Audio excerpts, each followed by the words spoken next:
Alright guys, you're looking at some of the new upgrades I've done to my Axial Exo.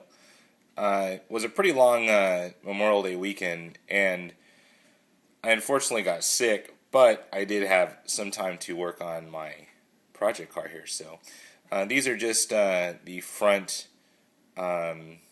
steering knuckles and the caster blocks from STRC. These are all the gunmetal gray.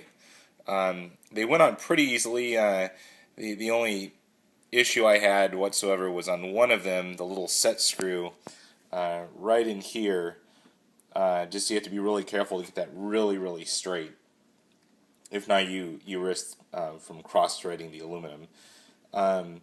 Overall, the STRC stuff went in very easily, and unlike all of the whiners out there that complain about the cage on this thing, I didn't have to remove the cage to install any of these items. So keep that in mind if you are buying any of the ones that I have purchased. You just have to be a little bit creative. You have to take the hood off and take the motor plate out, but other than that, it's pretty easy to install all this stuff. So here's the front clip of it, and I'll show you guys everything that I did replace from STRC. And these are things that I would consider a must-need upgrade for this buggy and the weight that it does already possess.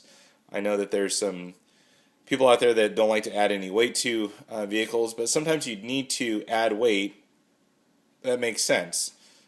So as far as the front steering knuckles and caster blocks, this is definitely a weak point on the buggy, because if you land wrong, like I do a lot of the times, you're going to end up keep hitting on this piece right here and breaking the plastic pieces that came with the buggy. So this will just beefing up the front clip up here. I also replaced the shock tower, which actually is a little bit thinner than the stock one, and it comes with these little spacers right in here to take up the difference in the size. They went on with all the stock hardware. No additional hardware was needed at all for these. Same thing for the caster blocks and the steering knuckle. No additional hardware, just the hardware that comes with the kit.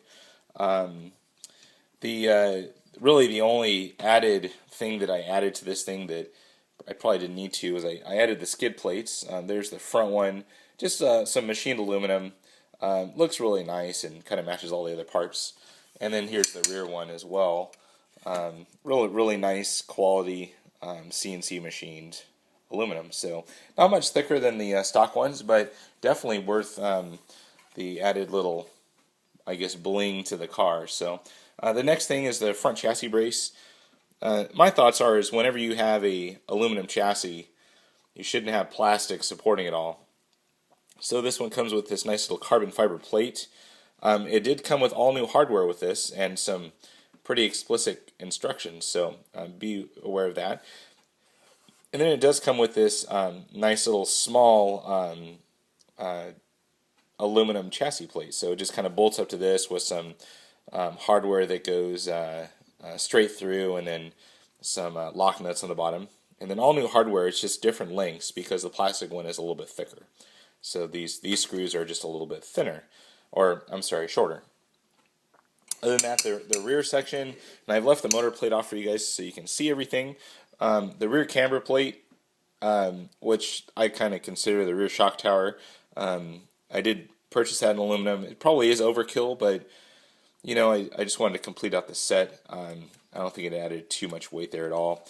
And then the rear chassis brace, and you'll see that one right in there, uses all the stock hardware. However, it does give you a fine thread screw for that little motor wire retainer right there. So all in all, I did all of this without removing the cage.